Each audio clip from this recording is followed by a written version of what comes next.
All right. Hello and welcome to another episode of Hands Off Your Money podcast. Let's try that again. All right. Hello and welcome to another episode of Hands Off My Money podcast. This is Chance Serta coming to you. And, here we're talking about, I'm going to slow down so we can edit this. So stop giving away your hard-earned money, jump into the mind of the IRS, anticipate better, lead more confidently. Welcome to Hands Off My Money with Chance Serta. All right, so today I'm going to share some stories with you guys and kind of part of my journey with this and really just what some clients and what some friends of mine have experienced. This goes far beyond tax savings. You're here today because you have a problem. Your problem is that there's maybe not enough money for the marketing you want to do, or maybe not enough money to hit your goals, whether that's paying off debt or buying a new home or whatever it is. And so tax savings is just a vehicle, and it was crazy. When my eyes were first open to this. Really, how much that affected me, and really how this happened. I didn't wake up one day in high school or college and say, hey, I want to be a tax consultant or accountant. That was the last thing on my mind. I wanted to run businesses. I wanted to run businesses. I wanted to build up businesses and sell them. And that was really what I was going for. So all through school, that's really all that was on my mind. And so what I did is I actually started my first company when I was 20.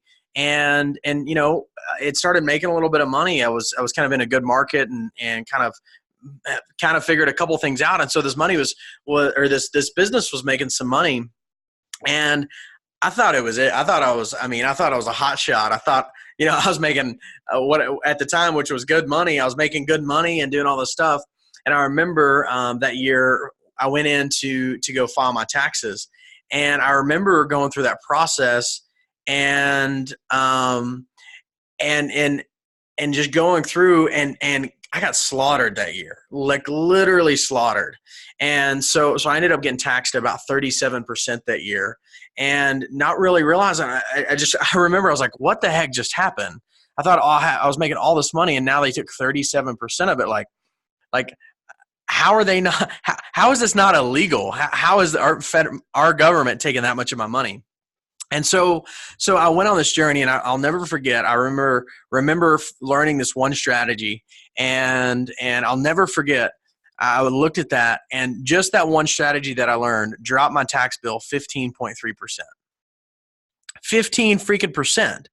So I was paying 37, but really that was 15% higher than I could have been paying if I would have just known one strategy.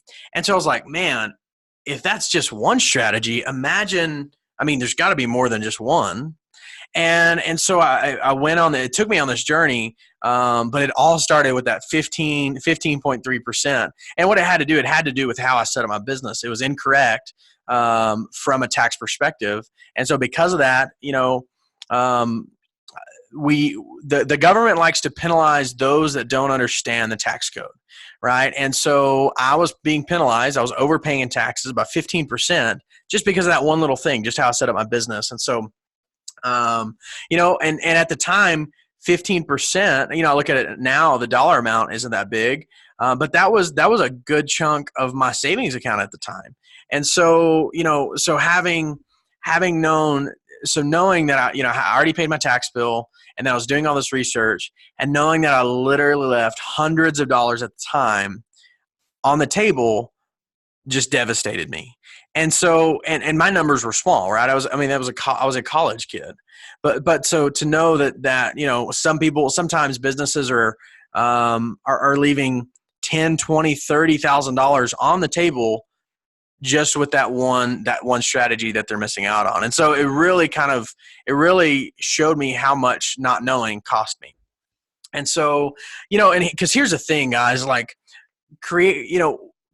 making a six-figure income is one thing. And yeah, it's a good kind of starting place. And it's great, but we all know, well, I think Robert Kiyosaki says this all the time. It's not about how much money you make, it's how much you keep, right? How much of that money are we keeping to grow and to put into investments, or to put into our business, or to put into our personal development or growth?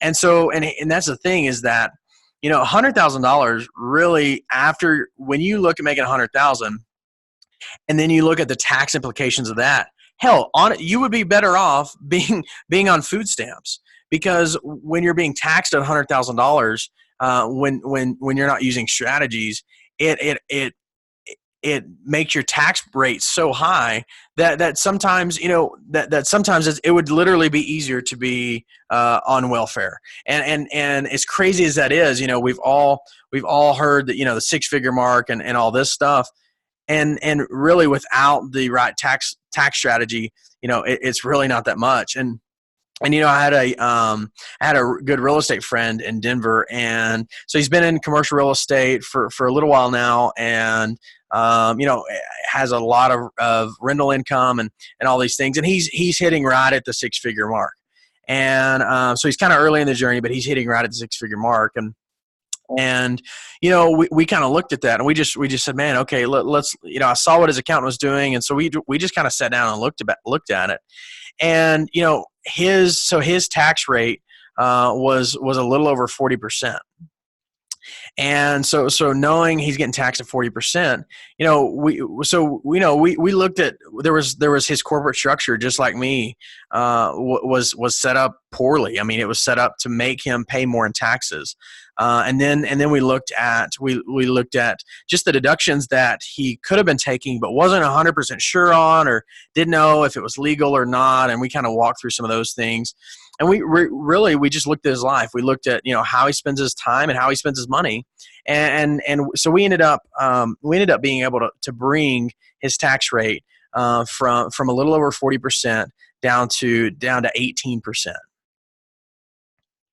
So for the last 3 years, he had been taxed at a little over 40%, and then we were able to bring it down to right at 18% of his income. And saving someone that much money, first of all, I'm really looking forward to the Christmas present I'm going to get from him this year. but saving someone that much, I mean, literally cutting his tax bill in half, it was like a whole new world opened up for him. Because before that, because he and I are friends, and so before that, he had been looking at getting some investors to come in and do some different things. And there's one property that needed some work done to it, and he'd been looking at all these different things, but it really came down to, I don't have the money to grow to the next level. And so after we kind of looked at everything and worked together, so it was right at about $10,000, little over $10,000 that he would have paid in taxes that now he was able to keep. And so it was really interesting, because now all of a sudden he was talking about, man, okay, I'm gonna use this and build this, and this with it, right? And so what was interesting is that before that he had been looking at getting some investors in for not a ton of money, $20,000-$25,000, but now he was like, well, heck, I've got half of it already. I can make some of my ideas work, and some of the new projects and some of the new revenue streams he wanted to create. He could do it with that $10,000. And so it was almost like he became an investor in his own business. And the reality is that he took what would have been Uncle Sam's money, and he's now using it to grow his business. He was kind of, he was definitely pumped about the savings, but he was just like, man, if we would have been doing this for the last 3 years, we ended up adding it up, and it was right at like $22,000 that he would have been saving, that he would have saved by that point in taxes. And so he's like, man, if we had done that, if we had done this, been a little more proactive and done this 3 years ago, all the money from investors that I need today, I would have had in my bank account right now. And so it's just kind of, it was really cool to see this whole shift from, I need to go get outside money, to, man, maybe there's money under my nose I don't even know about. And so, it's kind of cool. He lives in Denver. Me and my wife are looking like we're going to take a trip up there. So that's going to be fun. But so he lives in Denver, and so we meet remotely, right? We went through this, but what was kind of cool is, we were able to work through this pretty fast, and he was pretty active with me. And so we had all this done and knocked out in less than 3 weeks. And what he really liked about it was he said, like, he had done everything with before. it was usually they would, say, okay, send me all of this. And then, so he would usually send them like a bunch of spreadsheets and emails and all that stuff. And then they would send him back, okay, you owe this much, and here's where to sign.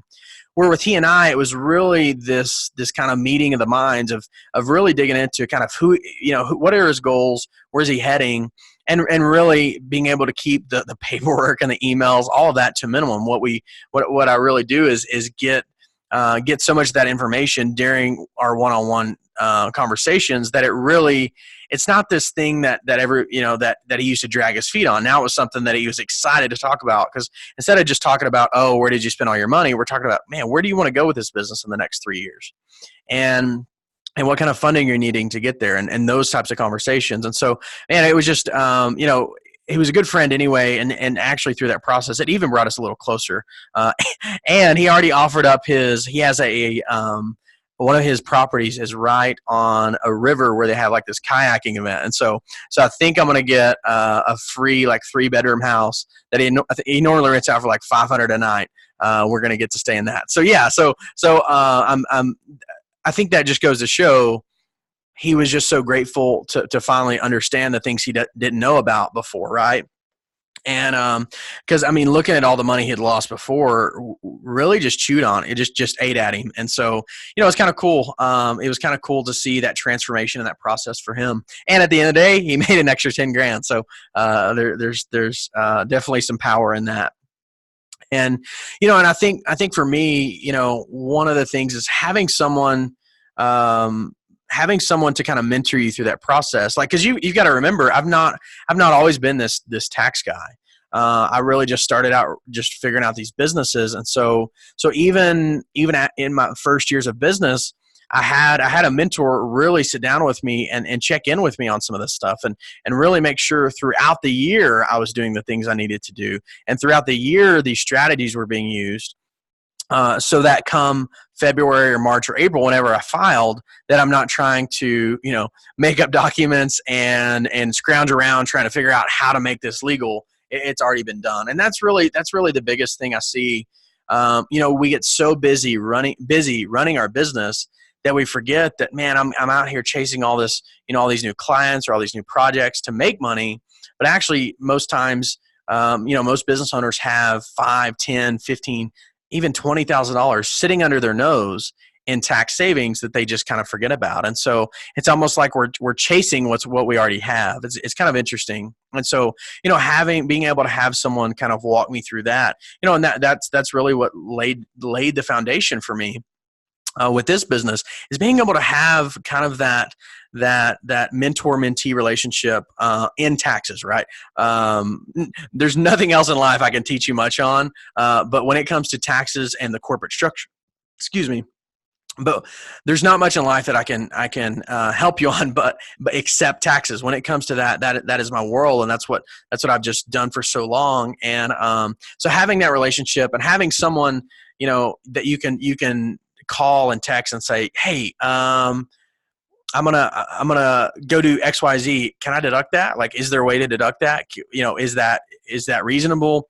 Having someone there, man, is just so valuable, because we talk a lot about the money side, but something oftentimes that we forget is kind of just the emotional side. Because here's the thing: is when you're when someone is wondering about. If someone is wondering about, oh, can I do this? Oh, I'm writing this off. Is that legal? Can I do that? Am I going to get in trouble? What it is, it's really an open loop of in your brain. And the thing is that is just like, it's like I call it like a leaky faucet, because it literally is draining your energy because you're constantly wondering and worrying, am I going to get in trouble?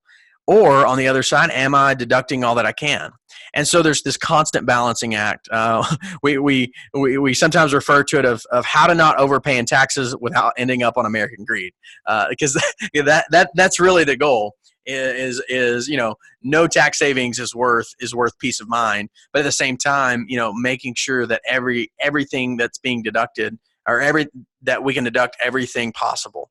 And that's really what it comes down to. And so, I look at kind of going back I look at kind of that first experience of not having the right structure set up. And then I look at my client in Denver and how his structure was not set up. And then all these other things that we're able to find too. And then I look at, how important it is to have someone to walk alongside you with all of those things. As really a partner in your business and someone that can just give perspective on when it comes to the structure and the strategies and what you can and can't do. And so that's really what it's about, guys. It's about creating those tax savings to catapult the growth of your business, and that's the fun part. And really, the tax stuff is boring, but it's profitable, and that's really what we're here to do. So until next time. I hope you have a great week, and we'll see you back here next week with another episode.